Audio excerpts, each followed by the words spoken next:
नमस्कार दोस्तों, मैं राजेंद्र गुप्ता। मेरा यूट्यूब चैनल है और आप लोग नई नई जानकारियों पाने के लिए मेरा यूट्यूब चैनल को सब्सक्राइब करिए और अपने सदस्य बनाइए। ठीक है, मेरा तो एक बहुत महत्वपूर्ण विषय है। आपको समय समय पर नए नए विषयों पर मैं जानकारियाँ देते रहूँगा। सामाजिक, धार्मिक, कानूनी और भी विपश्यना मेडिटेशन के बारे में, ध्यान, योग, प्राणायाम के बारे में, हर एक चीज़ के बारे में जितनी अपनी जानकारियाँ है, नई नई टेक्नोलॉजी के हिसाब से सबको जानकारी देते रहेंगे। अब इसी में ये एक चीज़ मैं आपको बताना चाहता हूँ कि मैंने एक बिल्डर से प्रोजेक्ट में घर लिया 2017 में। करम बिल्डर करके हैं। करम ब्रह्मांड और करम एक इंफ्रास्ट्रक्चर, दो कंपनी है, कंपनी दो है। अब इसमें क्या हो गया है दोस्तों, मेरे जैसे बहुत सारे लोगों ने रुके हुए प्रोजेक्ट में रुक गया है ये प्रोजेक्ट किसी कारण। बस पैसा, जो इसके जो पार्टनर थे, नामदेव यादव, रमाकांत यादव और सतीश पिलंगवाड़ा थे, 3-4 पार्टनर थे, 5, वो सब चीज़ों में। अब इसमें 2017 से प्रोजेक्ट अटका पड़ा है। 2016-17 से ये प्रोजेक्ट लॉन्चिंग हुआ है और उसी समय से प्रोजेक्ट अभी तक बना नहीं है, उसका ओसी नहीं आया। कुछ एक प्रोजेक्ट का ओसी आया था, उसमें ग्रामीण पंचायत का है, वो सब चीज़ें, वो तो समय की बात है। अब इसमें एक चीज़ है कि दोस्तों, ये प्रोजेक्ट जो रुका हुआ है, इसमें सबसे बड़ा महत्वपूर्ण विषय पे ये इस चीज़ पे आ गया है कि इसमें बाकी लोग अलग अलग ग्रुप बना करके गए हैं। कोई रेरा में गया है, कोई हाई कोर्ट में गया है, कोई पॉलिटिशियन के पास गया। जिसको जहाँ हुआ सब गए, अच्छी बात है, जाना भी चाहिए। और कोई अपना कल्याण हाई सिविल कोर्ट है, वहाँ पे केस चल रहा है, सब चलता है। और बिल्डर, यहाँ तक मैं सुनने में आ रहा है कि जेल में भी है, उसके कुछ पार्टनर जेल में भी गए, तो ठीक है। अब इसमें देखो दोस्तों, मैं सिर्फ आपको दो ही चीज़ बोलना चाहता हूँ, अपना सिर्फ दो ही ध्यान दो। जैसे अर्जुन ने का ध्यान सिर्फ मछली की आँख पे था, तो हमारा सिर्फ ध्यान इस चीज़ पे होना चाहिए था कि हमें घर मिले या पैसा मिले। अब इसमें कैसा है दोस्तों कि पैसा मिलना बहुत डिफ़िकल्ट हो गया है, क्योंकि अगर वो उसको हाई कोर्ट ने बोला था कि 100 करोड़ जमा करो, उसके बाद जमा, लेकिन उसने बिल्डर ने पैसे दिए नहीं। अब उसने वो पैसा कहाँ डाइवर्ट कर दिया है, जांच का विषय, ईओडब्ल्यू जांच कर रही है, राज्य सीआईडी जांच कर रही है। वो करना भी चाहिए, क्योंकि इतना बड़ा उसने घोटाला किया है, तो हमारे राजस्व का और न जाने इसका जीएसटी का कितना बकाया है, तो जांच हो रहा है। अब जांच में हमें इसमें लगता है ये कानूनी है, आप जानते ही है। उसमें राज्य ईओडब्ल्यू ने भी इंक्वायरी किया, लेकिन कुछ समझे मैंने, हाई कोर्ट ने उसको डिसीजन दिया, तो उसको केस चल रहा है, अभी सीआईडी के पास गया हुआ है। अब वो उसमें भी जांच का विषय है, अभी जांच में क्या होगा क्या नहीं होगा वो देखते हैं समय। तो अभी वो हाई कोर्ट का जो भी ऑर्डर आएगा सबको, मैं उसमें जांच का विषय है, जांच में जो भी अभी आता है उसमें देखने की बात है। अब इसमें तो चीज़ चल रहा है, हम लोग तो आपस में बिल्डर और ये चीज़ें, इसमें देखिए आपको मैं दो चीज़ बताता हूँ कि इसमें एक अभिकांत कमेटी की सुझाव थी। जो रुके हुए प्रोजेक्ट थे ना, उन्होंने बहुत ही अच्छा सुझाव दिया है। मैं राज्य सरकार से आह्वान करता हूँ कि जल्द से जल्द इस अभिकांत कमेटी के सुझाव को जितना हो सके उतना लागू करें, क्योंकि ये जो समस्या है बहुत बड़ी समस्या है। रेरा में खुद ही प्रोजेक्ट जो फंसे हुए हैं, रेरा डेटा के हिसाब से मैं देख रहा हूँ, तो खाली महाराष्ट्र में 6,000-7,000 प्रोजेक्ट रुके हुए हैं। लेफ्टेड प्रोजेक्ट अलग है, कितने डी लिस्टेड प्रोजेक्ट है, यानी ये सब बीमारी बहुत पुरानी थी। तो मैं मोदी गवर्नमेंट को ये भी धन्यवाद देता हूँ कि जिन्होंने इतना बड़ा रिस्क करके, जो ये 2009 से जो रेरा कानून का डाप कमेटी, स्टैंडिंग कमेटी और क्या क्या जो कमेटी थी, इसके पहले रेरा के पहले मोफा कानून था महाराष्ट्र में, जो उसके बाद में रमेश प्रभु जी और उनकी बहुत सारी जो टीमें थी, और महाराष्ट्र के बड़े बड़े बुद्धिजीवी जो थे, इन्होंने एक किया और रेरा कानून को बनाया। बहुत ही अच्छा कानून है, मैं नहीं बोलता हूँ कि बहुत, लेकिन उसमें भी कुछ बिल्डर लोग हैं जो लूज फोर्स को उसको निकाल करके उसको ये कर दिए। उसी समय एक कानून लाया बैंकों के लिए, NCLT, national company law tournament, national राष्ट्रीय कंपनी लॉ टूर्नामेंट। जो बैंकों का विवाद है, उसमें भी जो हाई कोर्ट की बेंचेज रहती है, वो उसको एक सेपरेट करके जल्द से जल्द उसको बैंकों का जो भी एनपी है उसको क्लियर हो। तो ये मैं राज्य सरकार से आह्वान करता हूँ कि जो अभिकांत कमेटी का जो सुझाव दिया गया उसको जल्द से जल्द लागू करे और रेरा को और पावरफुल करे। रेरा को जुडिशरी पावर दे, जो रुके हुए प्रोजेक्ट है उसको सेक्शन 7 और 8 के तहत कार्रवाई करके फटाफट जो नेरेडको के मेंबर्स है जो उसके जो एसआरओ है उसको प्रोजेक्ट दे करके किसी भी तरह से इस समस्या का समाधान निकलना, क्योंकि अगर इस समस्या का समाधान अभी निकलता है तो कुछ ज़्यादा बेनिफिट रहेगा अभी, क्योंकि जैसे जैसे समय समय रहते रहते अगर नहीं निकाला गया तो ये बीमारी और बढ़ते जाएगी। तो मेरा कहने का तात्पर्य है, देखिए कि सरकार, राज्य सरकार से तो मैं आह्वान कर ही रहा हूँ, और भी जो हमारे है कि भाई यूट्यूब के माध्यम से आप लोग भी मेरे चैनल को सब्सक्राइब करिए, और ये आवाज़ पूरे मुख्यमंत्री और यहाँ के जो गृह निर्माण मंत्री हैं उन तक जानी चाहिए, और ये जल्द से जल्द एक कमेटी के सुझाव को लागू करें जितना हो सके। आपके पास भी और भी कमेटियाँ हैं, उनके सुझाव है, उसको जल्द से जल्द रुके हुए प्रोजेक्ट को लागू करें। और इसमें एक चीज़ मैं बताता हूँ दोस्तों, इसमें ये जो है अभी जैसे आप लोगों का प्रोजेक्ट रुका हुआ है, बिल्डर तो है जेल में, तो इसमें रेरा का बहुत बड़ा महत्वपूर्ण है। जैसे आप लोगों को सबसे पहले क्या करती है रुके हुए प्रोजेक्ट में, आपको सबसे बड़ा चीज़ है कि रुके हुए जो प्रोजेक्ट है उसमें आप लोगों के पास अधिकार रहता है कि ये प्रोजेक्ट को आप लोग खुद 50% हो और इस प्रोजेक्ट को टेक ओवर करो। जो रेरा रजिस्टर्ड प्रोजेक्ट है उसको, अब आपके पास 50% नहीं है तो रेरा जो है सेक्शन जो लेफ्टेड प्रोजेक्ट हो जाते हैं तो उसको सेक्शन 7 और 8 के तक कार्रवाई करेंगे। ये रुके हुए प्रोजेक्ट है उसको रेरा जो है वो सेक्शन 7 के तक नोटिस देगी। उसके बाद में अगर नहीं होता है तो सेक्शन 8 के तक राज्य सरकार या महाराज जो लोकल अथॉरिटी उसको ये पावर देगी। या सबसे पहले आपका जो प्रोजेक्ट है वो मॉर्गेज है, आपको बता दो ये जो प्रोजेक्ट है बैंकों को मॉर्गेज है। जैसे पीरामल के पास है वो है ना DHFL को मॉर्गेज है, गरीबी है, यानी इतने सारे बैंकों का कर्ज है, तो ये पावर जो है बैंकों को देगी कि आप ये प्रोजेक्ट किसी भी तरह से दूसरे बिल्डर से या किसी भी तरह से प्रोजेक्ट कंप्लीट कराओ। ये बात हो गई।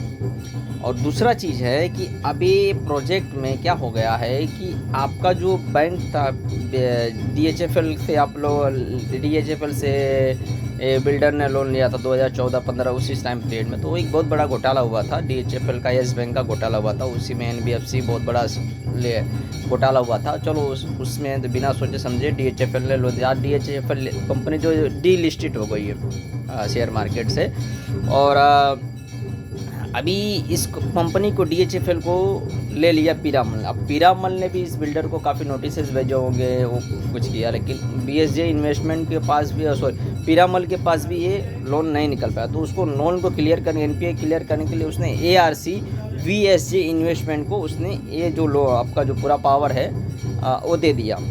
ठीक है, अब वो VSJ इन्वेस्टमेंट में भी इनको इंक्वायरी नोटिस भेजा होगा, नोटिस भेजा नहीं जवाब दे, तो उसने NCLT national company law tribunal में केस कर दिया।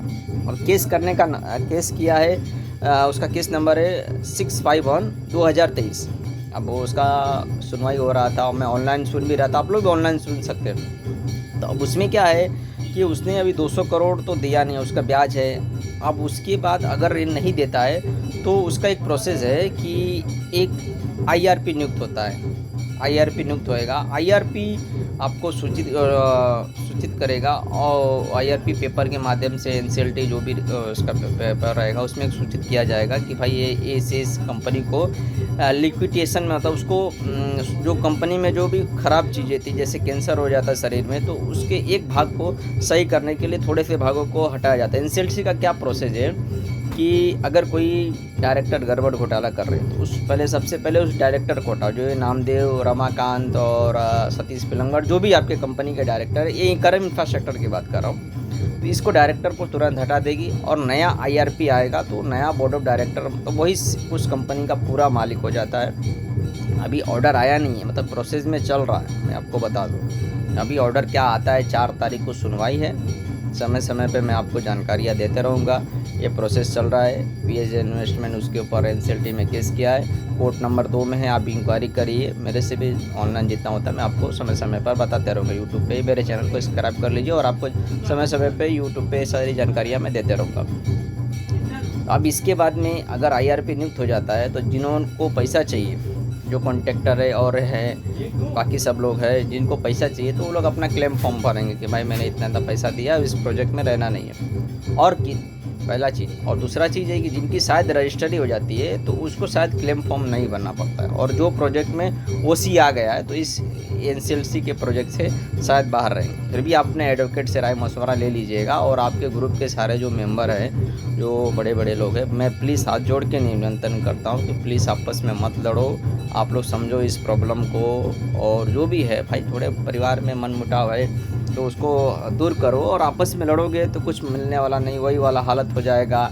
कि एक होशियार बंदर आता है और दो बिल्लियाँ आपस में लड़ती है, तो बोलता है थोड़ा तू ले ले थोड़ा ही ले ले, तो ऐसे लड़ते रहोगे तो जो भी कुछ मिलने जैसा वो भी मुश्किल लगता है। कि आपस में मत लड़ो, मन मुटाव है, ठीक है, जिसको भाई जो मार्ग सही लगे, मेरा मंजिल मिलना चाहिए भाई। किसी को हाई कोर्ट से मिल रहा है, किसी को रेरा से न्याय मिल रहा है, ऐसे भी हमारे संविधान में सारे न्याय के रास्ते खुले हुए हैं, तो सबको न्याय मिलना चाहिए भाई। हमारा मेन दो ही मकसद है, या पैसा या घर। सबसे पहला हमको घर मिल जाए, क्योंकि घर के लिए बुकिंग है, पैसा मिलना बहुत डिफ़िकल्ट है। अब एनसीएलटी में क्या प्रोसेस है, आपको जो होएगा, जो क्लेम फॉर्म आएगा, IRP next board of director change होएगा, तो एक रेजुलेशन प्रोफेशनल आएगा, आप लोगों को वोटिंग होएगा, और वो समय की बात है, उसको थोड़ा सा आप लोग ध्यान देते रहिएगा। मैं आपको समय समय पर सूचित करते रहूँगा, जितनी जानकारी होगी उतना मैं आपको सूचित करते रहूँगा। तो वो आप लोगों को एक वोटिंग शेयर रहेगा, इसमें ज़्यादातर बैंकों का जिसका जितना पैसा रहता है उसके हिसाब से वोटिंग शेयर होता है। नया आईआरपी आएगा,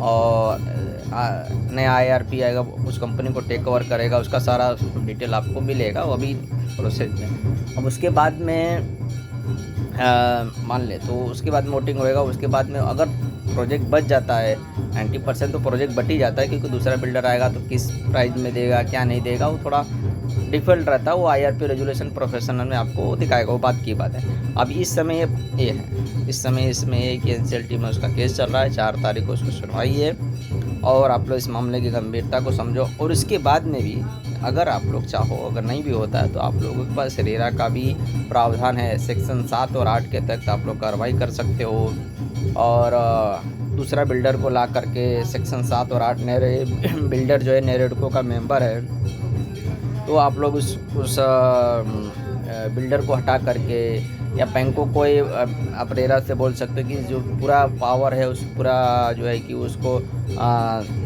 बैंक को ही बोले रेरा कि भाई किसी भी तरह से इस प्रोजेक्ट को कंप्लीट कराए। और ये जो रुके हुए प्रोजेक्ट है उसमें राज्य सरकार ने, और सॉरी केंद्र सरकार ने स्वामी फंड बनाया था। जो रुके हुए प्रोजेक्ट थे उसकी सब क्या क्या समस्याएं हैं उसको जांचने के लिए सबसे पहले एक स्वामी फंड बनाया गया। स्वामी फंड में भी उसमें कुछ एक नियम बनाया गया, कैश फ्लो है कि अगर ये प्रोजेक्ट पैसा आने जैसा है तो उसको बहुत ठीक है वो बिल्डर लेवल की है, तो स्वामी फंड को किया गया। उसके बाद में ये सब समस्याएं हल हो। स्वामी फंड के बाद में भी बहुत सारे रुके हुए प्रोजेक्ट है, आप देखेंगे तो हमको लगता है कि हमारा एक प्रोजेक्ट है, लेकिन ऐसे महाराष्ट्र में और पूरे भारतवर्ष में बहुत सारे प्रोजेक्ट रुके हुए पड़े हैं। आम्रपाली के हो गए, जेपी के हो गए, अभी आपके बाजू में थाने जिला में एक निर्मल लाइफ स्टाइल का प्रोजेक्ट है, वो भी बहुत सारा प्रोजेक्ट रुका हुआ ही है। तो उसके लिए हमारे मंत्री, आवास मंत्री और urban house ministry Harvinder Singh Puri ji का मैं सही दिल से और मोदी सरकार को दिल से मैं धन्यवाद देता हूँ कि हरविंदर सिंह पुरी जी ने एक कमेटी बनाई, अभिकांत कमेटी। और अभिकांत जी जो है वो कौन है, जो G20 को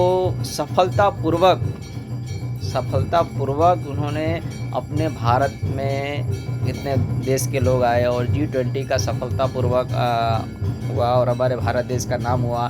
न जाने कितने बाहर से सब लोग आए थे, पूरे विश्व में हमारा G20 में हमारा नाम हुआ। और ऐसे अभिकांत जी ने एक कमेटी बनी, उसके अध्यक्ष थे, उन्होंने एक सुझाव भेजा है सारे राज्यों सरकार को, अप्रैल में बनी थी।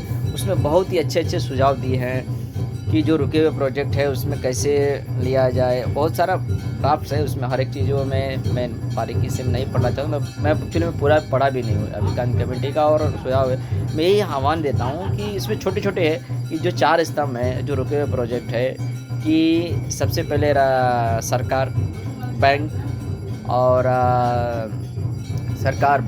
बिल्डर और लास्ट में ग्राहक, ये 4 स्तंभ है। चारों स्तंभ जो है उन्होंने बहुत अच्छा कहा कि अगर ये चारों आपस में लड़ते रहेंगे तो ये कभी रुके हुए प्रोजेक्ट का समाधान है। इसके लिए चारों को सरकार भी थोड़ा हेयर कट ले, बैंक भी है वो समझ बूझ के दूसरे बड़े हेयर कट मतलब थोड़ा सा अपना जो है ना हम इतना ही लेंगे उसमें भी कमी करे।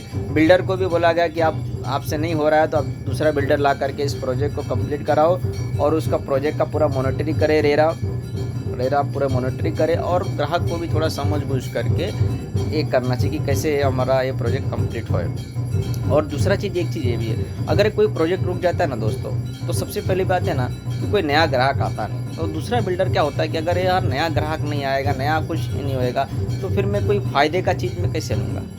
और हम ही लोग क्या होता है कि हम ही लोग है ना किसी आवेश में आकर के उस प्रोजेक्ट को, अच्छा ठीक है हमारे साथ में बुरा हुआ, लेकिन हमारे साथ में दूसरे कोई लेने वाला भी नहीं होता है ना, तो उस प्रोजेक्ट का जो दूसरा बिल्डर आता है ना वो डर जाता है कि यार ये प्रोजेक्ट मैं बनाऊंगा, इतना पैसा डालूंगा, ये प्रोजेक्ट बनेगा कि नहीं बनेगा। और सरकार का भी ये फ़ायदा रहता है कि यार इस प्रोजेक्ट बन जाने से इतना हमारा इकोनॉमी बढ़ेगा, हमारा जो है कि जीएसटी का कलेक्शन आएगा, वहाँ की आजू बाजू के एरिया का डेवलपमेंट होएगा, कितने लोगों को रोज़गार मिलेगा। कोई भी प्रोजेक्ट बनता है तो हमारी इकोनॉमी सबसे पार्ट, ये रियल इस्टेट में बूस्ट आना मतलब हमारे देश की इकोनॉमी का बढ़ना। इस एक रियल इस्टेट में बहुत सारे लोगों का रोज़गार जुड़ा हुआ है और बहुत सारे लोगों को रोज़गार मिलता है, जैसे प्लम्बर हो गए, वहाँ पे पानी वाले का, बहुत सारे जीएसटी कलेक्शन आता है, सरकार का भी फ़ायदा ये है और हम लोगों को भी घर मिलता है, तो हमारी एक जीवन भर की एक अच्छी कमाई मिलती है। अब ठीक है, किसी कारणवश हमारा दुर्भाग्य है कि ये रेरा कानून बहुत बाद में आया, तो ये तो हो गई कर्म इंफ्रास्ट्रक्चर। अब ये है दोस्तों कि सोच समझ के आपस में आप लोग मत लड़ो और आप लोगों का एनसीएलटी का जो कार्रवाई चल रहा है उस पर भी ध्यान रखते रहो। और आप लोग अगर नहीं भी होता है तो आपके पास रेरा है, सेक्शन 7 और 8 के तक क्या कार्रवाई करना चाहते हो कर सकते हो। लेकिन इसमें आपको बैंकों का भी ये, मैं आपको शुरू से कह रहा था कि बैंक जो है वो प्रोजेक्ट में पीरामल का पूरा मॉर्गेज है प्रोजेक्ट, तो उस पर भी ध्यान रखते रहो ये सब चीज़ें, और आपस में लड़ो मत। और समय समय पे कुछ जानकारियाँ रहेगी तो मैं यूट्यूब के माध्यम से देते रहूँगा। फिर भी आपके जो लीगल एडवाइज़र रहेंगे उनसे भी राय मशवरा लेते रहिएगा। और आप लोगों का जो क्लेम फॉर्म रहेगा, जो किसको किसको भरना है वो भी देखना पड़ेगा कि जिसका रजिस्टर हुआ है उसको भरना है कि नहीं भरना है। खाली हाँ जिसको पैसा चाहिए वो तो भरेंगे, और जो क्या है क्या नहीं है, आप लोग अपना एनसीएलटी का मुंबई में ब्रांच है और कोर्ट नंबर 2 में मुंबई कोर्ट्स में इसका एमटीएनएल ऑफिस के इधर उसका एड्रेस है, आप लोग वहाँ पे जाकर के इंक्वायरी कर सकते हो। धन्यवाद दोस्तों। और आपकी कानून इंफ्रास्ट्रक्चर कंपनी है, आप लोग अपना जो है उसके पर ध्यान देते रहिएगा। धन्यवाद दोस्तों। जय हिंद, जय भारत।